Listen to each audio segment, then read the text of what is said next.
ती पुन्हा परत आणायची आहे तर काय करायचं, कंट्रोल झेड प्रेस करायचं, सगळ्या गोष्टी सिलेक्ट करायच्या. म्हणजे हा पूर्ण प्रोग्राम मला सिलेक्ट करायचा आहे तर सिंगल लाईन नाही करायची. काय करायचं, माऊसचा पण यूज नाही करायचा, असा डायरेक्टली कंट्रोल ए करायचं and you can select everything over the here. Okay, so that is what the select all करायसाठी कंट्रोल ए. आणि एखादं स्टेटमेंट डिलीट करायचं असेल तर एक तर कंट्रोल डी पण यूज करू शकता किंवा तुम्ही डायरेक्ट डिलीट पण करू शकता. Okay, so this is the thing. Then इथे म्हटलंय, समजा फॉर एक्झाम्पल तुम्हाला कधी कुठे इश्यू आला की तुमचं कन्सोल तुम्हाला दिसत नाहीये किंवा प्रॉपरली तुमचा व्ह्यू दिसत नाहीये. So what you need to do, you need to follow this step. इथे सगळं लिहून आहे, त्याच्यामुळे मी म्हणतो की कधीच नोट लिहायच्या नाही Wien ever class is going on. Okay, फक्त क्लासमध्ये लक्ष द्यायचं. नोट्स आपल्याला सगळ्या रेडीमेड भेटणार आहे, त्याच्यामुळे नोट्स नोट डाऊन करायचं, घाई करायची नाही. फक्त क्लासकडे लक्ष द्या and you will you will understand everything which is required. Okay, so this is what. दर कन्सोल दिसलं नाही तर ही प्रोसिजर फॉलो करायची. त्यानंतर एक्सप्लोर दिसत नाहीये किंवा काही प्रॉब्लेम आला किंवा तुम्हाला we can say that this particular thing is not visible to you, तर तुम्हाला काय करायचं आहे, ही प्रोसिजर फॉलो करायची आहे. ठीक आहे, कधी काही पर्स्पेक्टिव्ह ओपन करायचं आहे, कधी काही काम पडलं तर या प्रोसिजर फॉलो करायच्या. त्यामुळे everything is available in your notes, त्याच्यामुळे कुठेच काहीच करायची गरज नाहीये आणि कुठे नोट डाऊन करायची गरज नाही. So this is what how we can go then. Okay, आता पुढे पाहू. आता काल कोणीतरी क्वेश्चन विचारलेला मला that how to run the program on a terminal. Okay, तर basically we never use terminal to run the Java program. आपण जावाचा प्रोग्राम रन करायला कधीच टर्मिनल यूज करत नाही. का बरं नाही करत? Can anyone answer?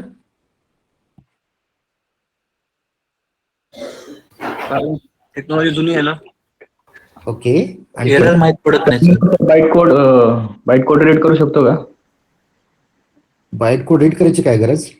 Error identify होत नाही. ओके, एरंडी ऍडमिट होत नाही. ओके, सो काय प्रॉब्लेम असतो जेव्हा पण आपण टर्मिनली रन करतो. Okay, this is for everyone, कारण हा क्वेश्चन मे बी विचारू शकतात म्हणून आपण काय केलं, नोट्स मध्ये आपण ऍड करून ठेवलं. या क्वेश्चनची ऍक्च्युली गरज नाही आहे, because now in a industry कोणीच टर्मिनलचा यूज करत नाही. टर्मिनलचा यूज करणं म्हणजे काय, फॉर एक्झाम्पल एक ब्लॅक स्क्रीन असते, सीएमडी असते. आपण तुम्हाला आठवत असेल जेव्हा जावा आपण इन्स्टॉल केलं तेव्हा आपण काय केलं, चेक केलं की जावा इन्स्टॉल आहे की नाही. ते झालं आपलं टर्मिनल. या टर्मिनलचा यूज करून तुम्ही प्रोग्राम रन करू शकता. Okay, so this is what the old technique. ही झाली जुनी टेक्निक, त्याच्यामुळे आपण याचा यूज करत नाही. का बरं?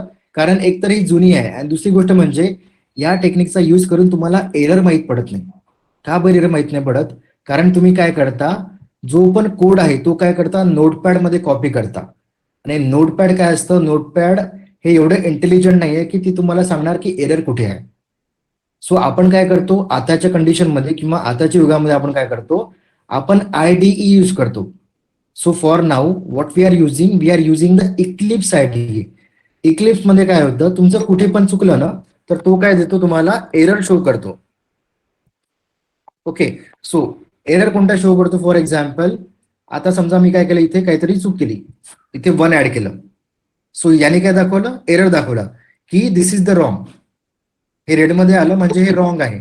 सो दॅट हॅपन जर आपण इक्लिप्सचा IDE यूज केला तर. आणि जर आपण टेक्स्ट फाईल यूज केली किंवा नोटपॅड ओपन केलं तर आपल्याला एरर कळत नाही.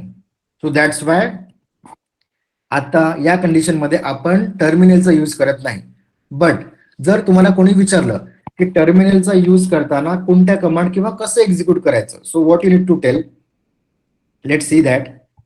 तर काय करायचं, हा एक कोड आहे or we can say these are the steps. तर काय करायचं, फॉर एक्झाम्पल एक TEXT फॉर एक्झाम्पल, माझ्या ह्याच्यामध्ये नोटपॅड नसतं. सो फॉर एक्झाम्पल एक मी नवीन डॉक्युमेंट बनवलं. ओके, याच्यामध्ये काय करणार, मी माझा प्रोग्राम टाईप करणार. प्रोग्राम टाईप केल्यानंतर काय करणार, मी याला सेव्ह करणार. कसं सेव्ह करणार, जे पण क्लासचं नाव दिलंय. ओके, क्लास म्हणजे काय, आता इथे बघा प्रोग्राम 4 हे नाव दिलं फॉर एक्झाम्पल क्लासला. तर या क्लासच्या नावाने काय करणार, मी तो प्रोग्राम किंवा ती फाईल काय करणार, ती सेव्ह करणार. ओके, म्हणजे क्लास नेम डॉट जावानी सेव्ह करणार आणि त्यानंतर काय करणार टर्मिनलवर जावाक आणि जी पण फाईल आहे ती फाईल प्रोव्हाइड करणार. ओके, आणि त्यानंतर काय करणार जावा आणि फक्त क्लासचं नाव प्रोव्हाइड करणार. So this is the technique we need to follow whenever we need to run on the terminal. आणि remember, we never run the program on terminal. टर्मिनलवर आपण कधीच रन करत नाही, कारण that is not good way और that is not the industry way we can say that. जर तुम्हाला क्वेश्चन विचारला तर तुम्हाला काय सांगायचं आहे, basically first of all we need to save the file by using this dot Java extension और by using the class name. नंतर तुम्हाला काय करायचं आहे, एक कमांड द्यायची आहे जावाक, ही कमांड द्यायची आणि मग या फाईलचं नाव द्यायचं, कम्प्लीट नाव द्यायचं आणि त्याला रन करायचं. And then you need to use Java आणि त्यानंतर जो पण तुमचा क्लास नेम आहे तो. So these are the 3 step which we can use to run the Java program on the terminal.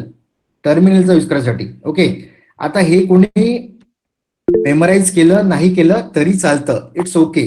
There is no compulsory to read this thing. Okay, but फक्त information साठी तुम्हाला हे ठेवायचं. Okay, that is not compulsory to ask और to memorise this thing. Is it clear to everyone? Yes sir. Yes, sir. Sir परत एकदा सांगता का? ओके, चालेल. तर तुम्हाला काय करायचं आहे, तुम्हाला पहिले एक नोटपॅड फाईल बनवायची आहे. ओके, नोटपॅड फाईल बनवल्यानंतर तिला नाव काय द्यायचं आहे, जे पण क्लासचं नाव असेल ते नाव द्यायचं, class name dot Java. Okay, समजा for example program dot Java हे नाव दिलं, त्याला सेव्ह केलं. सेव्ह केल्यानंतर काय करायचं तुम्हाला, जावा ही कमांड असते. ओके, ही कमांड द्यायची आणि जी फाईल तुम्ही सेव्ह केली आहे तिचं नाव द्यायचं. ओके, ही कमांड रन केल्यानंतर मग तुम्हाला काय करायचं आहे, जावा ही कमांड यूज करायची आहे आणि नंतर फक्त क्लास नेम द्यायचं, डॉट जावा नाही द्यायचं. मग काय द्यायचं, फक्त क्लास नेम द्यायचं आणि त्याला रन करायचं. You will get the output. So this is the procedure to run. Sorry,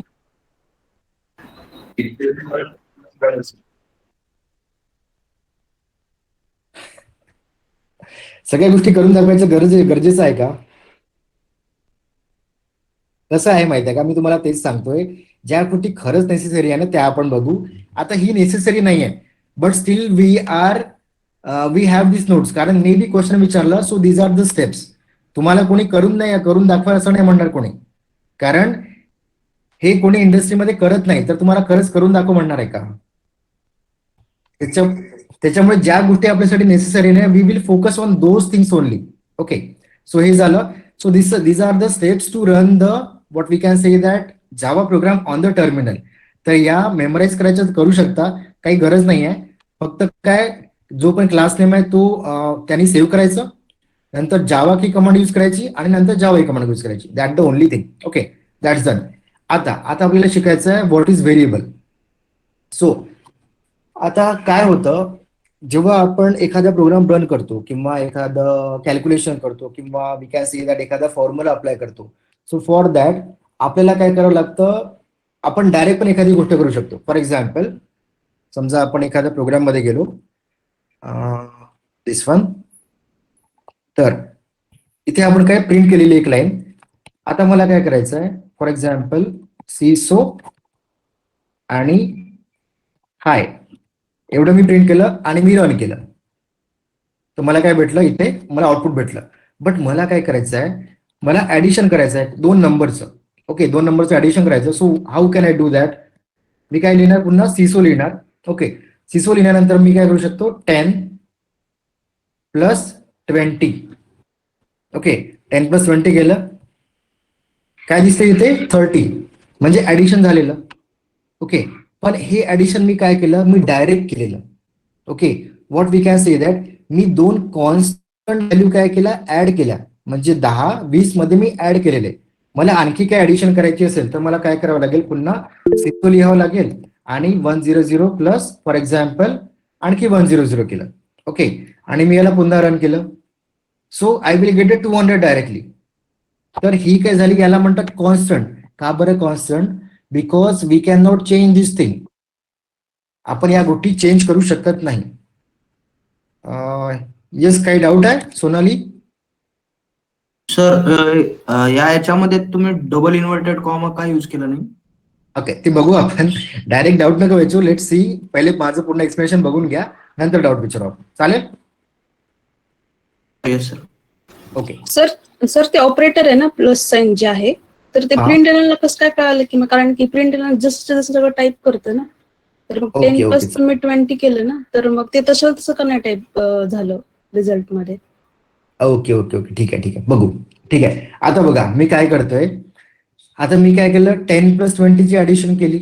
म्हणजे 10 काय आहे, याला म्हणतात कॉन्स्टंट. का बरं कॉन्स्टंट म्हणतात? कारण हा चेंज होऊ शकत नाही. चेंज करणार म्हणजे चेंज करायसाठी काय करावं लागेल, त्याला आपल्याला रिप्लेस करावं लागेल. रिप्लेस म्हणजे कसं, 10 ला डिलीट करून फॉर एक्झाम्पल 20 करावं लागेल, किंवा 20 ला डिलीट करून आपल्याला काय करावं लागेल, 30 करावं लागेल. म्हणजे जो कॉन्स्टंट आहे त्याला आपण चेंज करू शकत नाही, त्याला काय करावं लागतं, रिप्लेस करावं लागतं. जसं आता तुमची वॉच, जी आपली रिस्ट वॉच असते किंवा कोणती पण वॉच, तिचा सेल गेला तर काय होतं, बंद पडतंय. बंद पडेल. Or we can say that time change होणार नाही. नाही. Okay, in the same way this is what the constant. याची व्हॅल्यू चेंज होत नाही. याची व्हॅल्यू चेंज करायचं असेल तर काय करावं लागतं, याला रिप्लेस करावं लागतं दुसऱ्या व्हॅल्यूने. त्यामुळे याला काय म्हणतात, कॉन्स्टंट म्हणतात. ओके, आणि आता इथे बघा मी काय केलंय, इथे डबल कोटेशन मध्ये हाय लिहिलं मी, तर इथे हाय प्रिंट झालं. ओके, कारण डबल कोटेशन मध्ये जे पण लिहितो त्याला म्हणतो आपण स्ट्रिंग. ओके, आणि डबल कोटेशन मध्ये काही पण लिहिलं तरी ते डायरेक्टली जसंच्या तसं प्रिंट होतं, त्याच्यामध्ये कोणताच डाऊट नाही. बट डबल कोटेशनच्या बाहेर काही लिहिलं आणि काही फॉर्म्युल्यामध्ये लिहिलं तर तो काय करतो, त्याच्यावर ऑपरेशन परफॉर्म करतो. कोणतं ऑपरेशन? फॉर एक्झाम्पल इथे काय केलं त्यांनी, ऍडिशन केलं. ऍडिशन. कारण प्लस सिम्बॉल कशासाठी यूज होतो, ऍडिशन साठी. समजा मी इथे काय केलं, मायनस केलं. Let see what happen. काय केलं त्यांनी, सबट्रॅक्शन केलं. समजा मी इथे काय केलं, मल्टिप्लिकेशन केलं, तर let see what happen, multiplication केलं. त्याच्यामुळे जेव्हा तुम्ही डबल कोटेशनच्या बाहेर लिहिता तर काय करतं, तो जसंच्या तसं प्रिंट करत नाही. कारण इथे कसं आहे, इथे हा झाला कॉन्स्टंट. ओके, हा झाला कॉन्स्टंट, आणि हा काय झाला तुमचा ऑपरेटर. म्हणजे किंवा ते म्हणू शकतो ऑपरेशन. म्हणजे 30 आणि 20 वर कोणतं ऑपरेशन होत आहे, मल्टिप्लिकेशन. 100 आणि 100 किंवा आपण म्हणू शकतो इथे 300, याच्यावर कोणतं ऑपरेशन होत आहे, ऍडिशन. ओके, समजा फॉर एक्झाम्पल इथे काय केलं मी, याला डबल कोट मध्ये घेतलं आणि याला मी प्रिंट केलं, तर आता काय आलं, ओके. सो डबल कोटेशन मध्ये जे आलं ते जसेच्या तसं प्रिंट होणार. ओके, आणि जे डबल कोटेशन बाहेर होणार ते काय होणार, ऑपरेशन होणार आहे. जे पण तुम्ही ऑपरेशन लिहिलं ते. Okay, so this is what the constant, this is the multiplication symbol और ऑपरेटर, आणि हा दुसरा कॉन्स्टंट, आणि त्याने काय केलं, याचं मल्टिप्लिकेशन केलं. जर मी याला पण डबल कोटेशन मध्ये घेतलं तर मल्टिप्लिकेशन होणार नाही. काय होणार, 30x20 डायरेक्टली जशीच्या तसं प्रिंट होणार. त्याच्यामुळे डबल कोटेशन मध्ये जे पण लिहिणार ते जसंच्या तसं प्रिंट होणार. आणि या प्रकारचं काही लिहिलं तर काय होणार, प्रोसेस होणार. कोणती प्रोसेस, मल्टिप्लिकेशनची प्रोसेस होणार. कळलं सगळ्यांना? Yes sir. ओके, तर आता इथे बघा, इथे काय आहे की आपण 30 आणि 20 म्हणजे दोन कॉन्स्टंटवर ऑपरेशन केले. पण आपल्याला काय करायचंय, आपण जेव्हा पण प्रोग्राम करतो तेव्हा आपण कधीच कॉन्स्टंटवर ऑपरेशन करत नाही. आपण काय करतो, व्हेरिएबलवर ऑपरेशन करतो. आता व्हेरिएबल म्हणजे काय, व्हेरिएबल म्हणजे अशी गोष्ट की जी चेंज राहते. समजा आपली वॉच बंद पडली आणि आपण त्याच्यामध्ये सेल टाकला तर काय होतं, टाइम चेंज होतो. ओके, टाइम चेंज होतो. म्हणजे काय, टाइम बदलतोय. असं आहे का की समजा वी कॅन से दॅट सकाळचे 10 वाजले आणि जरी आपण काय 10 AM झाले आणि आपण सेल टाकला तरी 10 AM राहणार नाही. काय चेंज होत जाईल. सेकंडने टाइम चेंज होता येईल. म्हणून व्हेरिएबल काय झाला, व्हेरिएबल म्हणजे काय, त्याची व्हॅल्यू चेंज होत राहील. कशी चेंज होत राहील, जशी त्याला व्हॅल्यू युजर देईल तशी त्याची व्हॅल्यू चेंज होत राहील. त्याच्यामुळे त्याला म्हणतात व्हेरिएबल. तर जेव्हा पण आपण प्रोग्राम करतो तेव्हा काय करावं लागतं, आपल्याला व्हेरिएबलच यूज करावं लागतं. आपण कॉन्स्टंट यूज करत नाही. कारण काय करावं लागतं, आपल्याला व्हेरिएबलची व्हॅल्यू चेंज करावी लागते. त्याच्यामुळे आपण कधीच कॉन्स्टंटवर ऑपरेशन करत नाही. आपण ऑपरेशन कोणावर करतो? व्हेरिएबलवर करतो. So that is what variable is. Okay, कळलं व्हेरिएबल म्हणजे काय असतं सगळ्यांना? येस हो sir. Yes sir. Yes, sir. Yes, sir. Yes sir. Yes sir. So let's see. आपण थोडी थेअरी बघू काय असतं. Okay, variable is nothing but the piece of memory. Variable काय असते? एक मेमरी असते किंवा कुठेतरी आपण तिला स्टोअर करतो. Use to store the information. म्हणजे काय करतो? Variable is nothing but the piece of memory use to store the information. म्हणजे व्हेरिएबल म्हणजे एक मेमरी आहे जिचा यूज काय आहे? इन्फॉर्मेशन स्टोअर करण्यासाठी त्याचा उपयोग होतो. इन्फॉर्मेशन म्हणजे काय? फॉर एक्झाम्पल तुमचं नाव आहे, तुमचं एज आहे, फॉर एक्झाम्पल कोणाची सॅलरी आहे. तर ह्या गोष्टी जर स्टोअर करायच्या असेल तर काय करतो आपण? व्हेरिएबलचा यूज करतो. ओके, आणि ती कुठे स्टोअर होते? एखाद्या मेमरीमध्ये स्टोअर होते. Then one variable can store one information at a time. म्हणजे एक व्हेरिएबल ऍट अ टाइम एकच इन्फॉर्मेशन स्टोअर करू शकते, मल्टिपल इन्फॉर्मेशन स्टोअर करू शकत नाही. जर मल्टिपल इन्फॉर्मेशन स्टोअर करायचे असेल तर त्याची अरेंजमेंट वेगळी आहे, ते आपण नंतर फ्युचरमध्ये बघू. But variable is the piece of memory. म्हणजे एक मेमरी असते जी काय करते? इन्फॉर्मेशन स्टोअर करायचं काम करते. ओके, आणि रिमेंबर, एक व्हेरिएबल ऍट अ टाइम फक्त एकच इन्फॉर्मेशन स्टोअर करते. Okay, and what is the next? Variable is also use in a information reusability. म्हणजे काय? आपण एका व्हेरिएबलला कोणती व्हॅल्यू दिली, फॉर एक्झाम्पल एज एक व्हेरिएबल घेतला आपण आणि त्याला आपण 30 व्हॅल्यू दिली, तर त्या व्हॅल्यूचा आपण यूज कुठे पण कितीदा आपण करू शकतो.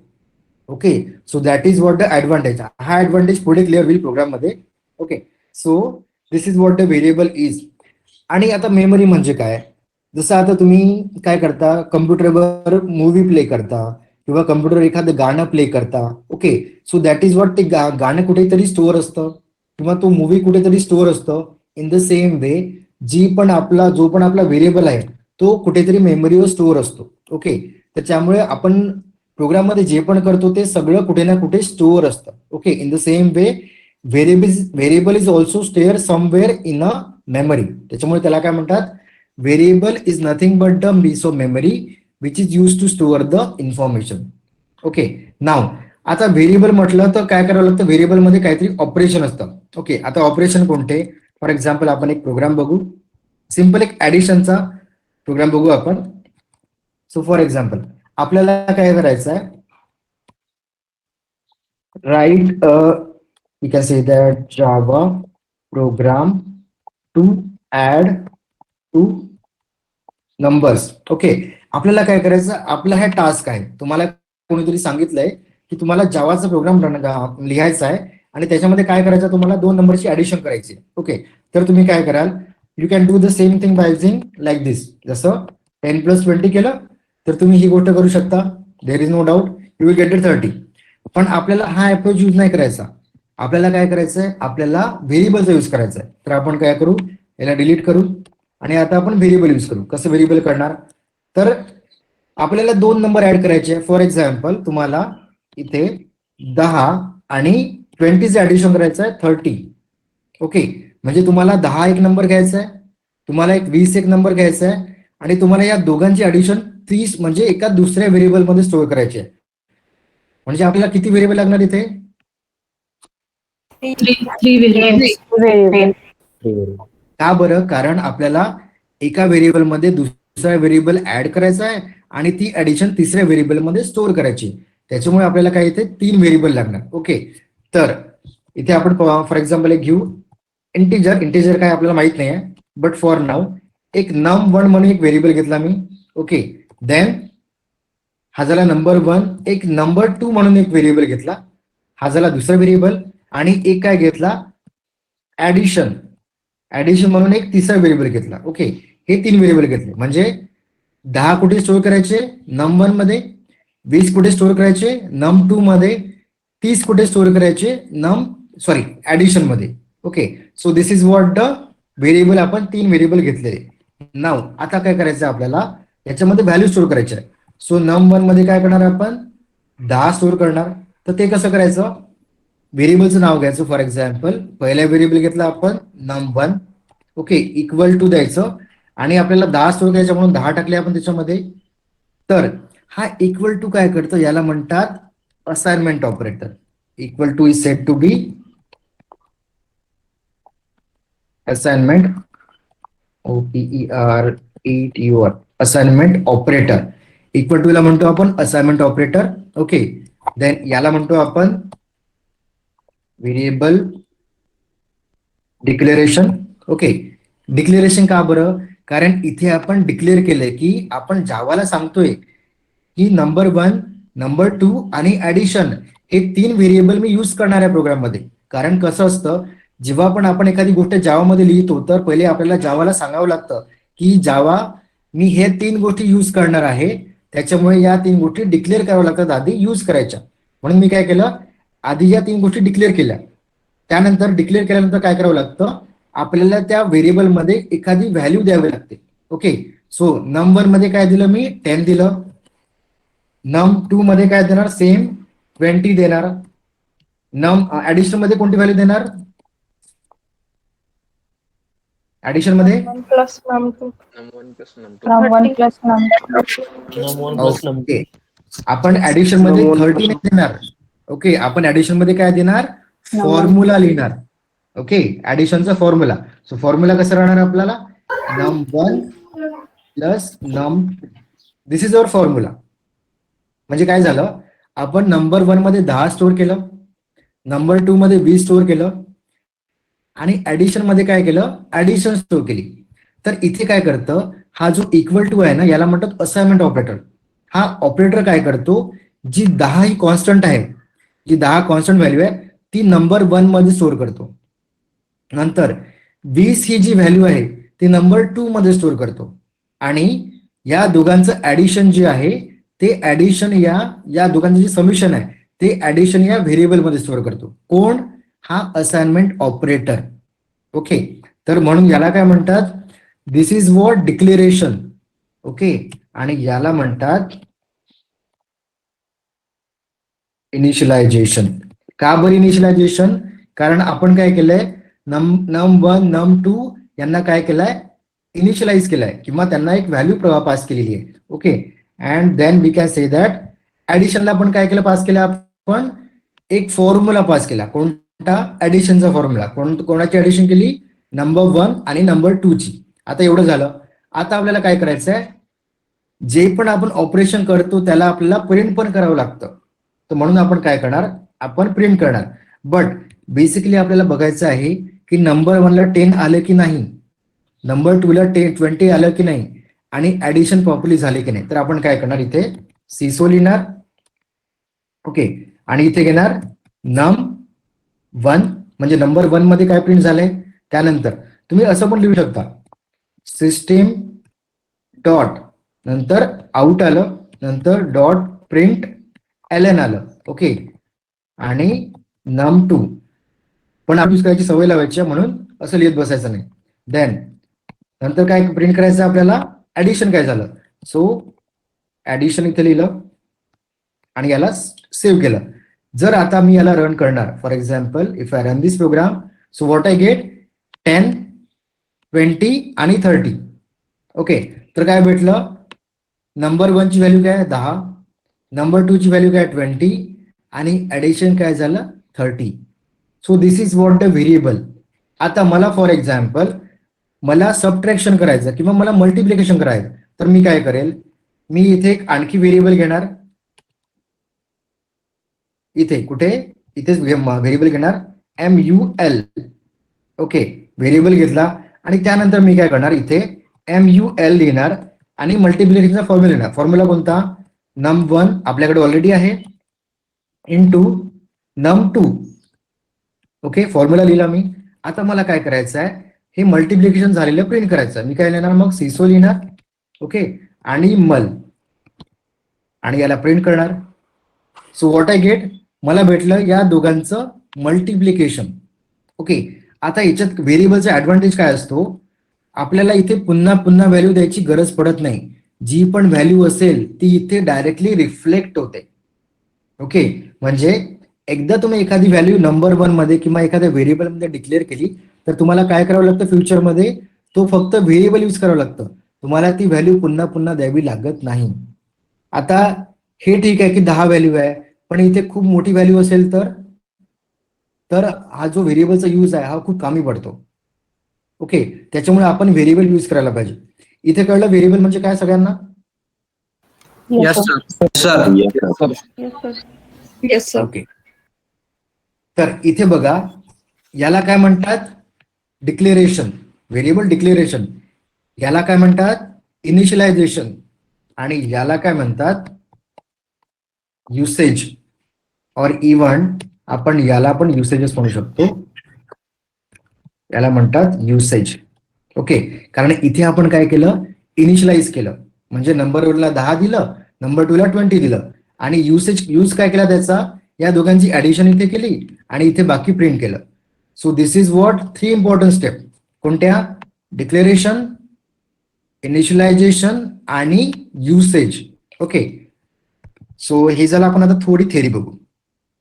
तर काय माहिती आहे आपल्याला व्हेरिएबल म्हणजे काय होतं? Now to utilise the variable in Java programming we need to follow the below steps. आपल्याला स्टेप्स फॉलो करावं लागतात. म्हणजे कोणत्या steps? First of all variable declaration. काय करावं लागतं? आधी जावाला सांगावं लागतं आम्ही एवढे व्हेरिएबल यूज करणार आहे, तर आपण ते व्हेरिएबल डिक्लेअर केले. त्यानंतर व्हेरिएबलला काय करावं लागतं? इनिशियलाइज करावं लागतं. मग आपण काय केलं? नंबर 1 ला 10 दिलं, नंबर 2 ला 20 दिलं. ओके, त्यानंतर काय केलं? आपण व्हेरिएबलचा युसेज केला. युसेज म्हणजे काय केलं? आपण दोघांची ऍडिशन केली आणि मग त्या सगळ्यांची व्हॅल्यू काय केली? प्रिंट केली. ओके, सो हे झालं 3 step: declaration, initialisation and usage. नाव इथे नोटमध्ये काय म्हटलंय? According to all Java all programming language dealing with the information is directly not good practice. To overcome this variable should be used. Okay, म्हणजे काय? आपण डायरेक्टली कॉन्स्टंटची ऍडिशन करायला नको. आपण काय करायला पाहिजे? आपण व्हेरिएबलचा यूज करायला पाहिजे. हे सगळ्या प्रोग्रामिंग मध्ये सांगितलं आहे. That is the standard. कधीच डायरेक्टली ऑपरेशन करायचं नाही. कधी काही पण करायचं राहिलं तर त्याला व्हेरिएबल मध्ये स्टोअर करायचं आणि नंतर त्यावर ऑपरेशन करायचं. ओके, आणि या 3 स्टेप फॉलो करायच्या. हे कळलं सगळ्यांना? Yes, sir. Sir Sir, hello, sir. इथे कोणाला काही doubt? Sir, I have one doubt. No sir. Yes, what?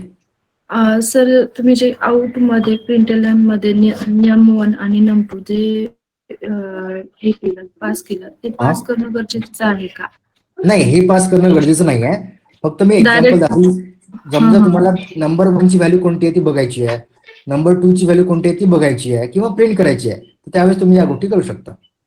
म्हणजे ते जरी आपण तिथं हे केलं नाही, पास नाही केलं, तर आउटपुटला 30 दाखवतेच डायरेक्ट. हो. Direct addition. बिलकुल बिलकुल. Okay sir. ओके, तर हे झालं आपलं 3 गोष्टी. ओके, नंतर आता क्लास म्हणजे काय असतो? ओके, क्लास म्हणजे कोणता? आपला हा क्लास. Okay, programme 4. आता क्लास म्हणजे काय असतं बघू. Class is a nothing but the definition block where programmer can declare. म्हणजे एक ब्लॉक आहे क्लास, जिथे प्रोग्रामर काय डिक्लेअर करू शकतात? व्हेरिएबल. आपण व्हेरिएबल कोणते घेतले? नंबर 1, नंबर 2 आणि ऍडिशन आणि मल. ओके, व्हेरिएबल डिक्लेअर करू शकतो, मेथड डिक्लेअर करू शकतो, कन्स्ट्रक्टर डिक्लेअर करू शकतो आणि ब्लॉक. तर या गोष्टी आपल्याला कव्हर नाही झाल्या, तर आपण त्यानंतर बघू. बट क्लास कंटेन एव्हरीथिंग और class contain all the information. त्याच्यामुळे त्याला म्हणतात class is nothing but the definition block where programmer can declare all those thing. Okay, जेव्हा आपण डिटेलमध्ये बघू ते आपल्याला क्लिअर होऊन जाईल. Okay, this is the class only. नंतर आता आपल्याला सगळ्यात महत्वाचं बघायचं आहे डेटा टाईप. आता डेटा टाईप म्हणजे काय? फॉर एक्झाम्पल, आता इथे आपण काय केलं? इथे 10 आणि 20 ची ऍडिशन केली, तर याला म्हणतो आपण इंटिजर. का बरं इंटिजर? कारण याच्यामध्ये डेसिमल पॉईंट नाही. ओके, समजा फॉर एक्झाम्पल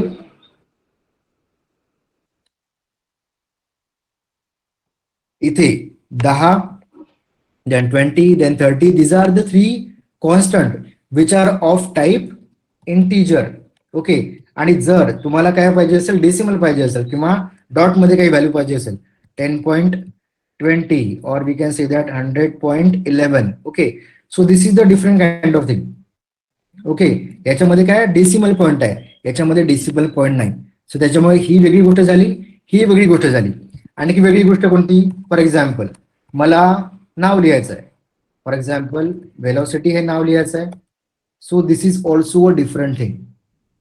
ही पण काय झाली? वेगळी गोष्ट झाली. इव्हन मला फक्त काय लिहायचं आहे? मला फक्त ए लिहायचं आहे. से ए इज ऑल्सो डिफरंट एंटिटी. म्हणजे 10 पण वेगळं आहे, 10.20 पण वेगळं आहे, व्हेलॉसिटी पण वेगळं आहे आणि एक सिंगल कॅरेक्टर हे पण वेगळं आहे. या चारही गोष्टी वेगवेगळ्या आहेत आणि या चारही गोष्टीसाठी वेगवेगळा डेटा टाईप दिलेला आहे. ओके, त्याच्यामुळे आपण आता फोकस करू what is data type. Okay, so let see. So data type म्हणजे काय? Data type are use to represent the type of data और information which we are going to store और use in our Java program. Data type म्हणजे काय? कोणत्या टाईपची information आपण use करतोय. कोणत्या म्हणजे आपण डायरेक्ट व्हॅल्यू घेतोय का, किंवा आपण डेसिमल पॉईंट घेतोय का, किंवा आपण एखाद्याचं नाव घेतोय का, किंवा एखादं कॅरेक्टर घेतोय का, ABC like that. So this is what a data type. तर डेटा टाईप म्हणजे काय? It is use to represent the type of data. म्हणजे कोणत्या टाईपची इन्फॉर्मेशन तुम्ही यूज करणार आहे. That is what a data type. Then in a Java programming, it is mandatory use to declare the data type before the declaration of variable. म्हणजे काय? जेव्हा तुम्हाला एखादा व्हेरिएबल डिक्लेअर करायचा आहे तेव्हा तुम्हाला काय करावं लागतं? पहिले डेटा टाईप डिक्लेअर करावा लागतो, त्यानंतरच तुम्ही तो व्हेरिएबल यूज करू शकता. तुम्ही इथे पण प्रोग्राम मध्ये बघितलं असेल की आधी मी काय घेतलं? आधी मी इंटिजर डेटा टाईप घेतला, त्यानंतरच मी व्हेरिएबल डिक्लेअर करू शकतो. जर मी याला डिलीट केलं तर काय येतात? एरर येतात. त्याच्यामुळे it is compulsory to use the data type. आणि कंपल्सरी का बरं? कारण आपल्याला जावाला सांगावं लागतं की मी कोणत्या टाईपचा डेटा किंवा कोणत्या टाईपचे व्हेरिएबल यूज करणार आहे. तर इथे कोणते व्हेरिएबल यूज केले मी? इंटिजर टाईपचे. त्याच्यामुळे त्याला आपण जावाला काय सांगितलं की I am going to use the 4 variable that are number 1, number 2, addition and mul, and 4 variable are of type integer. म्हणजे हे इंटिजर टाईपचे आहे, ज्याच्यामध्ये कोणती व्हॅल्यू राहणार? 10, 20, 30 लाईक दिस. याच्यामध्ये डेसिमल व्हॅल्यू राहणार नाही. Okay, so this is what the data type. Okay, त्याच्यामुळे काय म्हटलंय? कोणता पण व्हेरिएबल डिक्लेअर करायचा आहे तर त्याआधी तुम्हाला काय करावं लागेल? डेटा टाईप लिहावं लागेल. So that is what a data type is. Data type म्हणजे कळलं सगळ्यांना? Yes, sir. Yes, sir. Yes sir. Yes, sir. Yes, sir. Yes, sir. तो नाव. आता त्यामध्ये काय? त्यामध्ये आणखी 2 डेटा म्हणजे 2 टाईप आहे. कोणते? एक आहे प्रिमेटिव्ह आणि एक आहे नॉन प्रिमेटिव्ह. ओके, आता पहिले आपण फोकस करू प्रिमेटिव्ह म्हणजे काय. ओके, आणि प्रिमेटिव्ह मध्ये आणखी फर्दर टाइप्स आहे. Okay, so basically we have the data type. Data type मध्ये काय? 2 टाईप आहे. एक आहे प्रिमेटिव्ह आणि दुसरा आहे नॉन प्रिमेटिव्ह. आणि त्याच्यामध्ये पण 2 डेटा टाईप आहे. सॉरी, त्याच्यामध्ये पण 2 टाईप आहे. We can see that primitive, sorry, त्याच्यामध्ये पण 2 म्हणजे प्रिमेटिव्ह आणि नॉन प्रिमेटिव्ह. आणि प्रिमेटिव्हचे फर्दर टाईप आहे. ओके, सो फर्दर कोणते? There are total 8 type of primitive data type. Okay, आणि त्याच्या प्रॉपर्टी कोणत्या आहे? All primitive data type are known as a keyword. Okay, keyword हा नवीन वर्ड आला तर आपण त्याला नंतर घेऊ. पहिले आपण फोकस करू प्रिमेटिव्ह वर. Then memory size of primitive data type are fix. म्हणजे प्रिमेटिव्ह मध्ये जे पण डेटा टाईप आहे ना त्यांची मेमरी साईज काय असते? फिक्स असते. ओके, आणि ते कुठनं स्टार्ट होतात? लोअर केस पासून. आता इथे बघा, इंटिजर लोअर केस पासून स्टार्ट झाला आणि याची मेमरी साईज फिक्स असते. ओके, आणि याला काय म्हणतात? It start with the lower case. Okay, so this is what the primitive. म्हणजे प्रिमेटिव्हच्या ह्या झाल्या प्रॉपर्टीज. आणि त्याला आपण डिक्लेअर कसं करतो? त्याचं सिंटेक्स कसं आहे? डेटा टाईपचं नाव द्यायचं आणि व्हेरिएबलचं नाव द्यायचं. For example what we have done, integer हे डेटा टाईप आहे आणि व्हेरिएबलचं नाव काय घेतलं आपण? num1. अशा प्रकारे काय करायचं? त्याला डिक्लेअर करायचं प्रोग्राम मध्ये. ओके, देन आता बघू आपण त्याचे डेटा टाईप कोणते आहेत. तर बेसिकली आपण काय बघितलं? आपण कोणत्या कोणत्या व्हॅल्यू स्टोअर करू शकतो? Complete value. कम्प्लीट व्हॅल्यू म्हणजे 10, 11, 15, 20. त्याच्यामध्ये डॉट नाही आहे त्या व्हॅल्यू. ओके, सो तर आपण काय करू? पहिले न्यूमरिक व्हॅल्यू बघू. Okay, there types of primitive data type are. इथे द फर्स्ट वन. तर याच्यामध्ये कोणता येणार? पहिला न्यूमरिक येणार किंवा नॉन डेसिमल. त्याच्यामध्ये डेसिमल पॉईंट नाही आहे. ओके, म्हणजे 10, 20 कम्प्लीट व्हॅल्यू ज्याच्यामध्ये पॉईंट नाही आला त्या झाल्या आपल्या numeric all non decimal value. त्याच्यामध्ये 4 टाईप आहे. कोणते? बाईट, शॉर्ट, इंटिजर आणि लॉंग हे 4 टाईप आहे. तर याच्यामध्ये फरक काय आहे? याच्यामध्ये फरक आहे त्याच्या रेंजचा. म्हणजे बाईटमध्ये आपण कोणत्या व्हॅल्यू स्टोअर करू शकतो? From -128 to 127. शॉर्टमध्ये कोणत्या करू शकतो? -2 to the power 16 divided by 2 to up to the 2 to the power 16 plus हे मायनस झालं आणि हे झालं आपलं प्लस व्हॅल्यू. म्हणजे काय? आपण बाईटमध्ये कोणती व्हॅल्यू स्टोअर करू शकतो? -128 पासनं +127 पर्यंत एवढ्या व्हॅल्यू स्टोअर करू शकतो. त्याच्या बाहेरची व्हॅल्यू आपण स्टोअर करू शकत नाही, कारण त्याचं ते बिहेवियर आहे किंवा त्याचं ते स्ट्रक्चर आहे. ओके. शॉर्टमध्ये कोणती व्हॅल्यू स्टोअर करू शकतो? -2 to the power 16 divided by 2 म्हणजे खूप मोठी व्हॅल्यू स्टोअर करू शकतो. त्यानंतर इंटिजर मध्ये कोणती व्हॅल्यू स्टोअर करू शकतो? लाईक दिस. लॉंग मध्ये किती व्हॅल्यू स्टोअर करू शकतो? खूप जास्त मोठी. ओके. तर आता इथे कळतंय तुम्हाला की आपण बाईट मध्ये कमी व्हॅल्यू स्टोअर करू शकतो किंवा छोटी व्हॅल्यू स्टोअर करू शकतो. शॉर्ट मध्ये थोडी मोठी, इंटिजर मध्ये आणखी थोडी मोठी आणि लॉंग मध्ये सगळ्यात मोठी. ओके. तर याचे काहीतरी ऍडव्हान्टेज किंवा ड्रॉबॅक पण असतात. जर तुम्हाला एखादी छोटी व्हॅल्यू स्टोअर करायची आहे जी एवढ्या रेंजमध्ये येते, तर तुम्ही काय यूज कराल? बाईट. कारण त्याला काय लागतात? कमी मेमरी लागते. जर तुम्ही शॉर्टचा यूज केला तर त्याला 2 बाईट लागतं. जर तुम्ही इंटिजरचा यूज केला तर त्याला 4 बाईट लागतात. आणि जर तुम्ही लॉंगचा यूज केला तर त्याला 8 बाईट लागतात. आता 8 बाईट किंवा 2 बाईट किंवा 1 बाईट म्हणजे काय? जेव्हा पण तुम्ही या डेटा टाईपचा यूज करता आणि याचे व्हेरिएबल स्टोअर करतात, तर हे स्टोअर करायला 1 बाईट लागतं बाईटला, 2 बाईट लागतं शॉर्टला, 4 लागतात इंटिजरला आणि 8 लागतात लॉंगला. आता तुम्ही म्हणाल सर एवढं खूप कन्फ्युजिंग आहे, आम्हाला एवढं यूज करायचं नाही. तर मोस्ट ऑफ दी काय करतो आपण? इंटिजरचा यूज करतो. सगळ्यात जास्ती किंवा मॅक्सिमम लोक काय करतात? इंटिजरचाच यूज करतात. लॉंग कधी यूज करतात? जर integer is not sufficient to store the value. जर इंटिजर कडनं व्हॅल्यू स्टोअर होत नाहीये तरच आपण लॉंगचा यूज करतो. ओके. नाहीतर मोस्टली आपण काय करतो? इंटिजरचा यूज करतो. तुम्ही पण मोस्टली इंटिजरचा यूज करायचा. बट या गोष्टी काय अवेलेबल आहे जावामध्ये? काय? Data type. ओके. तर बाईट म्हणजे काय? याची रेंज कमी असते, सगळ्यात कमी असते. नंतर शॉर्ट, इंटिजर, लॉंग ती रेंज काय वाढत जाते.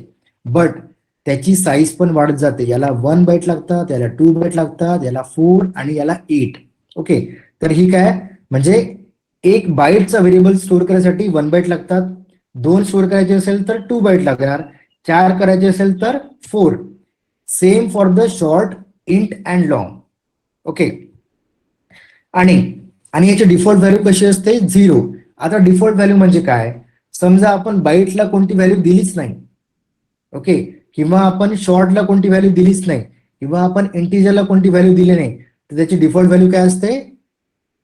0. इथे पण 0, इथे पण 0 आणि सगळ्यांची व्हॅल्यू डिफॉल्ट व्हॅल्यू असते 0. आता 0 म्हणजे काय? फॉर एक्झाम्पल इथे आपण काय दिलंय? नंबर 1 ला कोणती व्हॅल्यू दिली? 10.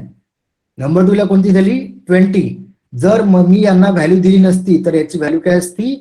0 असती. फॉर एक्झाम्पल मी काय करतो? याला व्हॅल्यू देत नाही कोणतीच. ओके. किंवा याला मी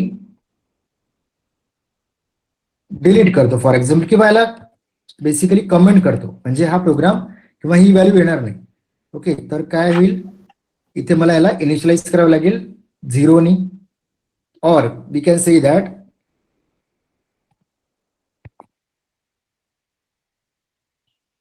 इथे आपण ऍडिशन करू शकत नाही, इनिशियलाइज करावंच लागतं. ओके. सो इथे काय म्हटलंय? जर तुम्ही कोणती व्हॅल्यू दिली नाही तर त्याची डिफॉल्ट व्हॅल्यू कोणती असते? 0. इथे पण 0, इथे पण 0 आणि इथे पण 0. आता इथे काय करतोय? We try to print those thing. पण इथे काय म्हणतोय? आपण ऍडिशन करतोय किंवा त्याचा यूज करतोय. तो काय म्हणतोय? याला आधी इनिशियलाइज करा, नाहीतर मग तो काय दाखवतो? एरर दाखवतो. त्याच्यामुळे काय करावं लागेल आपल्याला? याला अनकमेंट करावं लागेल. And then you can see that there is no error. त्याच्यामुळे कोणतं पण ऑपरेशन करताना काय करावं लागतं? त्याला इनिशियलाइज करावं लागतं. ओके. कळलं सगळ्यांना? Yes, sir. इथे कोणाला काही डाऊट आहे? No. Sir I have a doubt. हा. सर मग ती 0 व्हॅल्यू आपण जर डिफॉल्ट व्हॅल्यू 0 देतोय तर आपण इनिशियलायझेशन मध्ये तर ऑलरेडी तिथे व्हॅल्यू पुट ऑन करतोच आहे ना. मग हा. डिफॉल्ट व्हॅल्यू 0 म्हणजे कसं येणार ते? ओके, ते बघू आपण. जेव्हा आपण हे आता हे काय घेतलं आपण, 4 टाईपचे व्हेरिएबल शिकलो. कोणते? प्रिमिटिव्ह टाईपचे. जेव्हा आपण पूर्ण व्हेरिएबल पाहून घेऊ तेव्हा काय करू, आपण एक प्रोग्राम घेऊ ज्याच्यामध्ये सगळ्या व्हॅल्यू आपण बघू कोणत्या कशा डिक्लेअर करतात. Okay, for now just try to understand what is the structure of this thing. Okay, आणि या सगळ्यांचा आपण युसेज पण बघू की याचा यूज कसा करतात. कारण कसं आहे, नॉर्मली आपण काय यूज करतो, इंटिजरच यूज करतो. आपण शॉर्ट करत नाही किंवा आपण बाईट करत नाही. इव्हन आपण लॉंग पण खूप कमीदा यूज करतो. ओके, तर आपण एक प्रोग्राम बघू, कॉमन प्रोग्राम, ज्याच्यामध्ये आपण या सगळ्या व्हेरिएबलचा यूज करू किंवा सगळ्या डेटा टाईपचा यूज करू. तर इथे कोणाला काही डाऊट आहे का? No sir. Okay no sir. No हो सर. सर. Okay okay. आता कसं आहे, जेव्हा डेटा टाईप मध्ये काय सांगितलं, प्रिमिटिव्ह आणि नॉन प्रिमिटिव्ह. आता प्रिमिटिव्ह म्हणजे काय, जे ज्यांची व्हॅल्यू काय म्हणू शकतो आपण, फिक्स म्हणू शकतो, किंवा ज्यांचा यूज आपण ऍक्च्युली काय म्हणू शकतो आपण त्याला, इन्फॉर्मेशन स्टोअर करण्यासाठी होतो, त्याला म्हणतात आपण प्रिमिटिव्ह. कारण आता काय करतो, जसं आपल्याला ऍडिशन करायची आहे, तर काय करतो आपण, नंबर 1 मध्ये 10 स्टोअर केलं, नंबर 2 मध्ये 20 स्टोअर केलं. सो आपण त्यामध्ये स्टोअर करून त्याला काय करतो, ऑपरेशन करतो. आणि प्रिमिटिव्ह मध्ये काय करतो, primitive is the different kind of thing. ती आपण आताच नाही घेऊ, पण काय, this is the different, totally different from the non primitive, totally different from the primitive. ते आल्यावर ते आणखी क्लिअर होईल. कारण आताच आलं तर उगाच टाइम वेस्ट होईल आणि ते समजणार पण नाही. त्याच्यामुळे first of all we will focus on primitive. प्रिमिटिव्हवर फोकस करू. जेव्हा नॉन प्रिमिटिव्ह येणार तेव्हा ते क्लिअर होणार. ओके. Hello sir. हा, येस. प्रिमिटिव्ह डेटा टाइप म्हणजे जे बाईट, शॉर्ट्स, इंटिजर, लॉंग हे फिक्स्ड डिक्लेरेशनचा पार्ट आहे असं पण म्हणता येईल ना? हा, असं म्हणू शकतो. किंवा जेव्हा आपल्याला डिक्लेअर करायचं असेल तेव्हा ते यूज करावं लागेल. Okay sir. ओके. आणि एक गोष्ट लक्षात ठेवा, all those 4 type of data type are use for the complete number. Complete number म्हणजे कोणता? 10, 20, 100. ओके, आणि 1000 वी कॅन से दॅट. या कम्प्लीट व्हॅल्यू स्टोअर करायचा असेल तरच याचा यूज होणार. डेसिमल व्हॅल्यू हा स्टोअर करू शकत नाही. ओके, डेसिमल व्हॅल्यू साठी वेगळं असतं. क्लिअर आहे सगळ्यांना हे? Yes, sir. Yes, sir. Yes sir. Yes, sir. Let's see the next thing. Okay, आता आपल्याला काय बघायचं आहे, आपल्याला डेसिमल व्हॅल्यू कशा स्टोअर करायचं ते बघायचं आहे. ओके, तर डेसिमल व्हॅल्यू स्टोअर करायला कशाचा यूज करतात? फ्लोट आणि डबलचा. ओके, म्हणजे डेसिमल व्हॅल्यू म्हणजे कोणती? ज्या व्हॅल्यू मध्ये डेसिमल आहे, पॉइंट आहे, 10.10, किंवा जी व्हॅल्यू कम्प्लीट नाही आहे तिला म्हणतो आपण डेसिमल व्हॅल्यू. तर याच्यासाठी कोणता यूज होतो? फ्लोट आणि डबलचा. ओके, आता याच्यामध्ये काय डिफरन्स आहे? दोघं पण सेमच काम करतात, but the difference is what, याची रेंज वेगळी आहे. ओके, याची रेंज खूप मोठी आहे. वी कॅन से दॅट, जरा जास्तच मोठी इथे म्हणून सांगितलेली नाही आहे, त्याच्यामुळे याला डिलीट केलं तरी चालेल, याला इग्नोर करा. याची रेंज खूप जास्त मोठी असते. इव्हन याची पण रेंज खूप जास्त मोठी असते. ओके, तर हा किती साईज घेतो? 4 बाईट. हा किती साईज घेतो? 8 byte. Okay, that the only difference between this two. Okay, आणि याची डिफॉल्ट व्हॅल्यू काय असते? 0.0f आणि इथे 0.0d. That the only thing. हे डिफॉल्ट व्हॅल्यू वगैरे पाठ करायची गरज नाही आहे. It is only for information. Okay, आणि आपण व्हॅल्यू कशी स्टोअर करतो? फ्लोट लिहितो. जर आपण प्रोग्राम मध्ये बघितलं, मला आता फ्लोट व्हेरिएबल घ्यायचा आहे, तर मी काय करणार? फ्लोट घेणार आणि नंबर 3 घेणार. So in this way I can declare और I can take the variable like a float. Float घेऊ शकतो. ओके, सो जर तुम्हाला डेसिमल व्हॅल्यू स्टोअर करायची असेल तर फ्लोट आणि डबलचा यूज होतो. फरक काय याच्यामध्ये? याला 8 बाईट लागतात आणि याला काय लागतात? सॉरी, याला 4 बाईट लागतात आणि याला 8 बाईट लागतात. म्हणजे याला मेमरी जास्त लागते, याला कमी लागते. क्लिअर आहे सगळ्यांना? Yes, sir. Yes, sir. Okay. Yes sir. आता आपल्याला काय बघायचंय? आता आपल्याला बघायचंय की कॅरेक्टर कसं स्टोअर करायचं. कॅरेक्टर म्हणजे लाईक ए, लाईक बी, लाईक 0, एनिथिंग. म्हणजे कोणतं पण कॅरेक्टर म्हणू शकता तुम्ही. स्पेशल कॅरेक्टर म्हणा किंवा एखादा प्लस सिम्बॉल म्हणा, काही पण. ते कसं स्टोअर करायचं? त्यासाठी काय घ्यायचं? कॅर म्हणून एक डेटा टाईप असतो, कॅरेक्टर CHAR. त्याची रेंज कुठून असते? फ्रॉम 0 to 65535 एवढी. ओके. आणि याला काय लागतात? 2 बाईट लागतात. आता काही लोक इथे कन्फ्युज होऊ शकतात की कॅरेक्टरला तो 1 बाईटच लागतं, इथे 2 बाईट का लागतात? कारण जावामध्ये 2 बाईट लागतात, C++ मध्ये कमी लागायची. C++ मध्ये 1 बाईट लागायचं, पण जावामध्ये काय लागतात? 2 बाईट लागतात. ओके. कारण हा कोणाला सपोर्ट करतो? युनिकोडला. युनिकोड म्हणजे काय? फॉर एक्झाम्पल मराठीमध्ये एखादा वर्ड आहे किंवा एखादा चायनीज मध्ये आहे किंवा एखादा हिंदीमध्ये आहे, त्याला आपण काय करतो? सपोर्ट करतो जावाचं सिस्टीम किंवा करंट कम्प्युटर, म्हणून त्याची साईज काय आहे? 2 बाईट आहे. ओके. तर कॅरेक्टर मध्ये काय स्टोअर करतो आपण? A, B, 0 किंवा प्लस और काही पण जे सिंगल आहे, जे तुमच्या कीबोर्डवर काही पण अवेलेबल आहे ते आपण इथे स्टोअर करू शकतो कॅरेक्टरमध्ये. पण कोणतं? सिंगल मध्ये. पण याचा सिंटॅक्स कसा आहे? You need to store into a single quotation. तुम्हाला सिंगल कोटेशन मध्ये स्टोअर करावं लागतं, डबल कोटेशन नाही आणि डायरेक्ट नाही. यू कॅन सी दॅट जर आपण कॅरेक्टर स्टोअर करायचं आहे, फॉर एक्झाम्पल हिअर इथे कॅर घेतला आपण आणि एखादा व्हेरिएबल घेतला, we can say that kar1 और एखादं व्हॅल्यू घेतली लाईक व्हेरिएबल. ओके. व्हेरिएबलचं नाव झालं आणि याच्यामध्ये आपण काय स्टोअर करू शकतो? E for example. और वी कॅन से दॅट याच्यामध्ये प्लस स्टोअर करू शकतो, याच्यामध्ये 0 स्टोअर करू शकतो, काही पण कोणतं पण कॅरेक्टर. बट याला काय करावं लागतं? सिंगल कोटेशन मध्ये युज करावं लागतं. हे गोष्ट लक्षात ठेवायची सगळ्यांनी की इंटेजरला नाही करावं लागत, फ्लोटला नाही करावं लागत, बट कॅरेक्टरला सिंगल कोट मध्ये स्टोअर करावं लागतं. Okay. So this is what the character. Okay. आणि याची साईज काय असते? 2 बाईट. ओके. कळलं कॅरेक्टर आणि डेसिमल सगळ्यांना? Yes, sir. Yes, sir. Sir एक डाऊट होता मला. हा विचारा. सर कॅरेक्टर मध्ये आपण फक्त नंबर काही पण जे पण अवेलेबल आहे ना ते सिंगल कोड मध्ये. आणि सर म्हणजे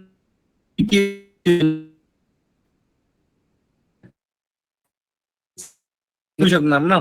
नाही. 0 to 9 फक्त 0 to 9 नंबर शकतो आपण. हा. येस. ओके. म्हणजे Okay. दोन अक्षरी नाही ना? ठीक आहे. नाही, 2 अक्षरी नाही. सर मला होतं की कॅरेक्टर नंतर व्हेरिएबल लिहाच लागते का? डायरेक्ट असं सिंगल मध्ये लिहिलं तर नाही चालेल ना?